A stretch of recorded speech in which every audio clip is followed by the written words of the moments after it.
Assalamualaikum warahmatullahi wabarakatuh. Alhamdulillahirrabbilalamin. Teman-teman NU Online sekalian, para viewers NU Online, dimanapun teman-teman berada, semoga selalu sehat selalu ya. Semoga urusannya diberi kelancaran. Pada kesempatan kali ini, saya ingin memaparkan tentang sebuah metode parenting yang mana dikombinasikan antara metode parenting kekinian dan juga metode parenting Imam Ghazali dalam kitab Ihya Ulumuddin. Sebetulnya dalam Ihya itu banyak sekali, ada 16 materi mengenai anjuran dan juga cara mendidik anak, namun mungkin akan sedikit saya sederhanakan serta sedikit dikombinasikan dengan parenting modern.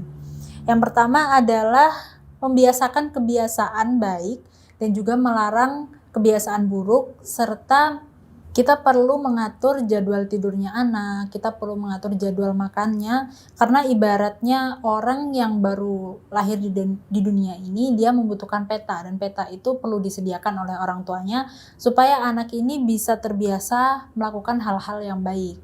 Sebetulnya dia ketika mengantuk, dia juga belum mengerti kapan dia harus tidur, bagaimana cara dia lapar, mengkomunikasikannya belum bisa, sehingga kita ini yang harus membacanya, yaitu dengan mengatur jadwalnya, dengan memahami polanya, serta mendisiplinkan dia secara perlahan.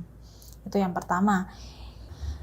Kemudian dilanjutkan dengan mendidik akhlak serta mendidik karakternya, supaya ia menjadi pribadi yang baik, yakni dengan menanamkan nilai-nilai luhur.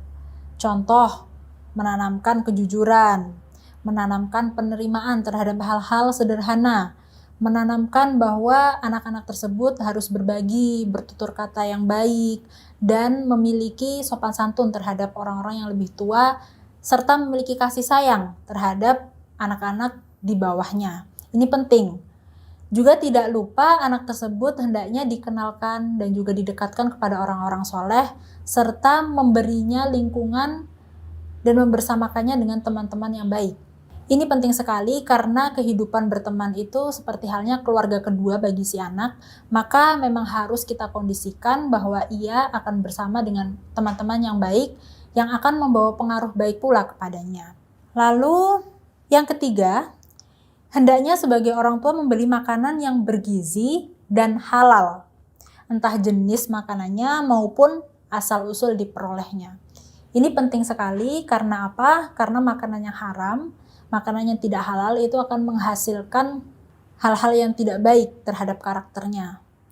Akan menghasilkan dia ini misalnya sulit diatur ataupun menghasilkan hati yang mati. Jika dia terus-menerus diberikan makanan dari rezeki yang tidak halal ataupun makanan yang jenis makanannya sendiri itu tidak halal. Kemudian yang keempat, hendaknya orang tua mendahulukan tarbiyah dan takdib. Mendahulukan mentarbiyah, mendidik karakter serta akhlaknya dibanding taklim ataupun pendidikan intelektualnya. Karena pendidikan intelektual itu bisa dikejar, namun pendidikan karakter dan pendidikan akhlak jika sudah terlanjur buruk itu akan sulit dibenahi. Oleh karena itu orang tua di sini diharapkan memiliki kesabaran yang cukup luas, penerimaan yang cukup besar terhadap kondisi anaknya, dan juga kedisiplinan yang cukup.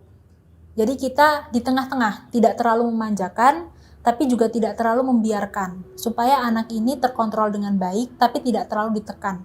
Seperti halnya telur, jika kita biarkan, dia akan menggelinding kemana-mana. Tapi kalau misalnya kita arahkan, dia akan mengikuti wadahnya. Tapi jika terlalu ditekan, maka dia akan pecah, seperti itu. Kemudian dalam mengingatkan anak, hendaknya kita harus bertutur kata yang baik dan tidak terlalu keras ataupun tidak terlalu menekannya. Karena mencegah kemungkaran dengan cara yang kasar, dengan cara yang keras, itu akan menyebabkan kemungkaran yang lebih besar. Oleh sebab itu, untuk menjaga si anak ini tidak pecah, ibaratnya telur tidak pecah adalah dengan cara menjaganya, mengarahkannya tapi tidak terlalu menekannya. Jangan sering menghardik anak atau mengomeli anak karena semakin sering dimarahi akan membuat anak meremehkan teguran dan juga ringan melakukan keburukan. Jadi memang segala sesuatunya itu harus terukur, seperti halnya obat. Obat atau nasihat ataupun teguran itu penting bagi seorang anak. Tetapi jika terlalu sering, maka dia itu akan kebal terhadap obat tersebut. Antibiotik ini jika diberikan terlalu sering, maka kita ini akan menciptakan resistensi, yang mana resistensi tersebut membuat antibiotik tersebut tidak berfungsi dengan baik. Sama seperti halnya teguran, jika terus-terusan diberikan, kritikan terus-terusan diberikan, itu akan membuat si anak tidak mendengarkan orang tuanya. Maka buatlah batasan-batasan yang masuk akal, yang konsisten, yang rasional, dan juga tantangan yang sekiranya sang anak ini mampu melakukannya. Jangan memberikan tantangan yang terlalu berat, tapi juga jangan tidak memberikan tantangan sehingga dia tidak memiliki motivasi. Jadi pendidik ini perlu keseimbangan. Dalam mendidik kita perlu keseimbangan supaya menghasilkan hal-hal yang baik pula, supaya masalahnya bisa kita ambil dengan baik. Kemudian kita juga tidak diperbolehkan, seorang orang tua diharapkan tidak melarang anaknya untuk bermain sama sekali. Jadi sang anak ini, udah kamu jangan main, kamu belajar aja. Satu hari ini belajar terus, gak ada mainnya. Itu justru akan mematikan minat anak tersebut terhadap pembelajaran, dan seumur hidupnya dia itu akan mencari cara atau mencari kesenangan serta lari dari pembelajaran tersebut. Karena dianggap sebagai sesuatu ataupun sebagai problem. Belajar itu sulit, belajar itu problem, belajar itu menekan, belajar itu tidak enak. Yang akhirnya dia itu tidak mau belajar lagi. Ini akibat dari terlalu menekan dan juga tidak memberikan kesempatan bermain untuk si anak itu sendiri.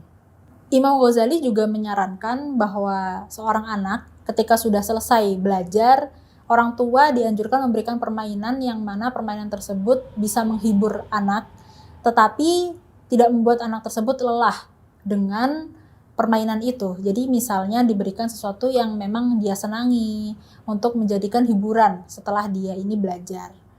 Begitu. Karena kembali lagi, kita ini harus menjaga keseimbangan sebagai orang tua, dan keseimbangan itu bisa sampai jika kita menjaga segala sesuatunya sesuai dengan dosis yang terukur, tidak terlalu berlebihan.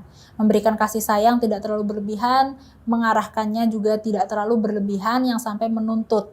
Pokoknya semuanya itu harus betul-betul seimbang dan terukur supaya bisa menghasilkan kemaslahatan.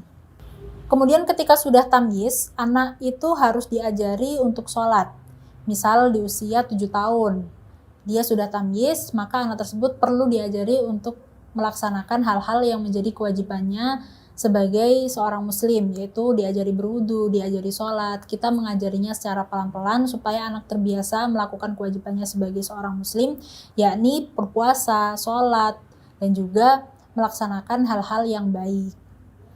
Kalaupun misalnya seorang anak ini memiliki kebiasaan yang buruk, ataupun dia dalam tanda kutip misalnya dia nakal, dia hanya bermain bola seumur hidupnya, semua waktunya digunakan untuk bermain bola, tidak mau belajar, maka dalam Ihya, Imam Ghazali memaparkan sebagian dari Lataif Riyadhah ataupun pembelajaran yang lembut, itu adalah ketika seorang murid ataupun seorang anak yang suka bermain, tidak suka belajar, suka pada perkara-perkara yang tidak bermanfaat, menghabiskan seluruh waktunya untuk hal-hal yang tidak baik, hendaknya diarahkan kepada hal-hal yang tidak baik tapi lebih ringan.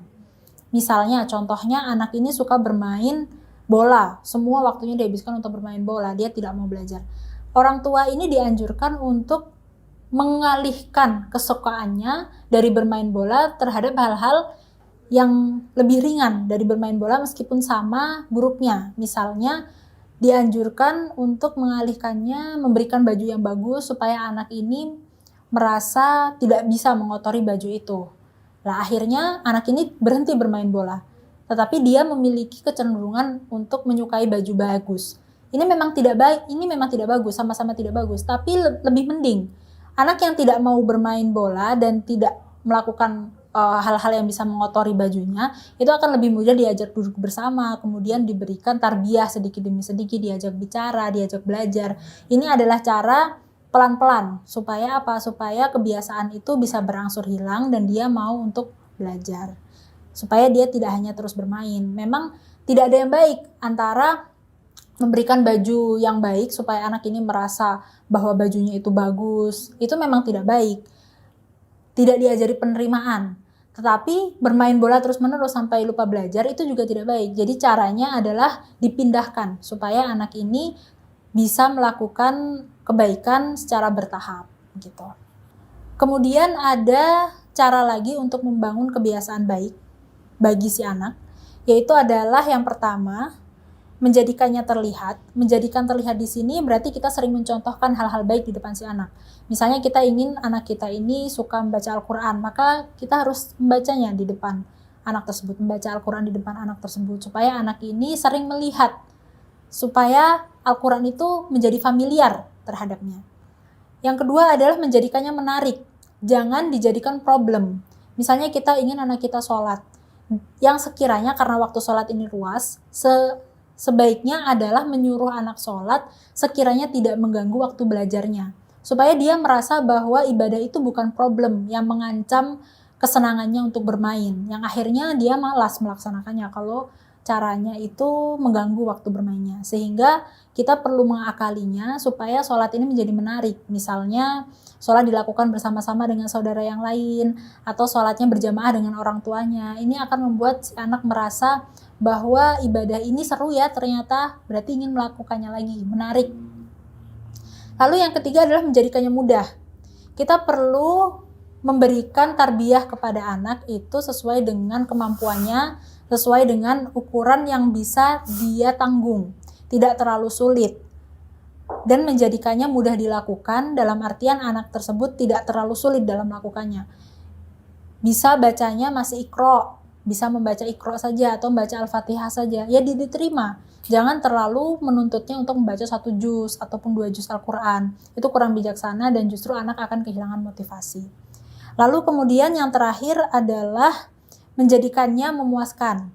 Jadi jika ingin membangun kebiasaan baik, apresiasilah apa yang anak lakukan. Sekecil apapun itu, ketika dia sudah berhasil memecahkan sebuah tantangan ataupun memecahkan sebuah permasalahan, misalkan dia berhasil hatam juz amma, maka kita perlu mengapresiasinya sebagai bentuk bahwa hal tersebut adalah sesuatu yang berharga dan anak ini merasa puas bahwa apa yang dia lakukan ini ternyata membawa dampak yang positif ya, membawa orang tua, membuat saya senang, membuat saya mendapatkan sesuatu yang membahagiakan. Sehingga jika dia merasa puas dengan apa yang dia lakukan, dia akan terus ingin melakukan hal lebih banyak lagi, ingin membaca lagi juz 1, ingin menghatamkan juz 30. Ini adalah tarbiyah yang jika kita ingin menanamkan kebiasaan baik kepada anak-anak. Kurang lebihnya ini adalah parenting singkat yang bisa saya sampaikan. Namun yang perlu digarisbawahi adalah dalam mendidik anak, kita juga memerlukan akhlak, kemudian kita juga harus beresensi dan berlandaskan kasih sayang. Tidak hanya berlandaskan ambisi, ingin mencetak anak kita menjadi seperti apa, tapi kita harus menghargai sisi kemanusiaannya, bahwa manusia itu juga berpikir, bahwa manusia itu juga memiliki kemauan. Yang kita perlu lakukan sebagai orang tua adalah menggiring kemampuan tersebut supaya tidak salah jalan, supaya anak ini tetap dalam koridor syariat yang benar. Kurang lebihnya itu yang bisa saya sampaikan. Assalamualaikum warahmatullahi wabarakatuh.